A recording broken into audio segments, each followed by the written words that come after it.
Ganda ng mga roses.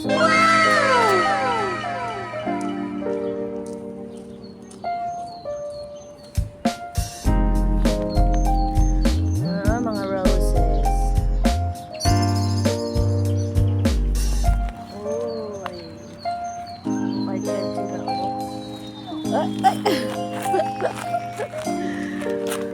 Tinatanim lang nila sa gilid-gilid, sa gilid ang mga roses. Gandun, may roses doon. Doon, ang ganda oh. Nakagpad na sila.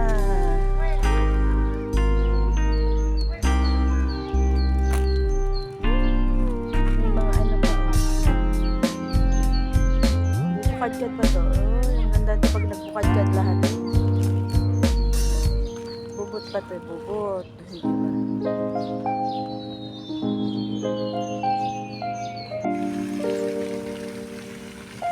Ang dami oh. Ganda. Nataniman nila buhay yung mga roses. Pag bulaklak na ng roses, bawat paligid ng mga tandaan, may palibot na rose. Diba? Ang ganda. Ang galing naman nila. Red roses.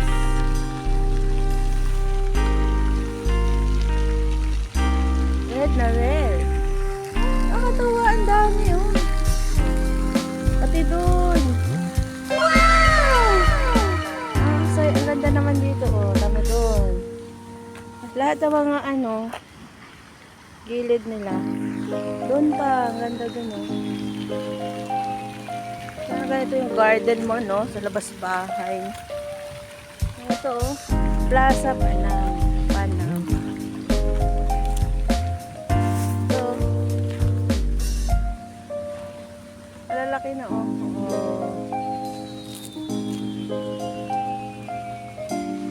Doon, lahat doon. Nakakamasaya maglakad-lakad dito kasi malilibang ka sa mga paligid. Maraming bulaklak, puno. Napaka-nature.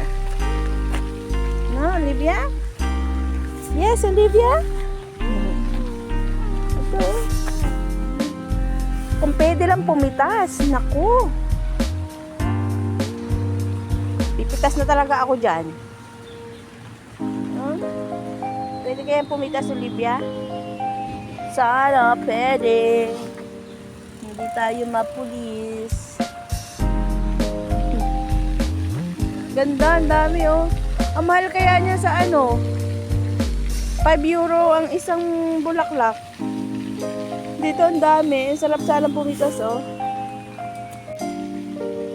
Sa labas, 5 euro isang piraso. Oh my God! Dito ang dami. Nakakatuwa. Pwede lang pumitas. Pumitas na sana ako. Dami ko sana makukuha. Kaya lang bawal pumitas. Huh? For your eyes only. Hindi pwedeng pitasin. For your eyes only. Ay, damot. Ganda oh. Dami. Hindi lang pwedeng pumitas. Bawal pumitas. Hindi bawal.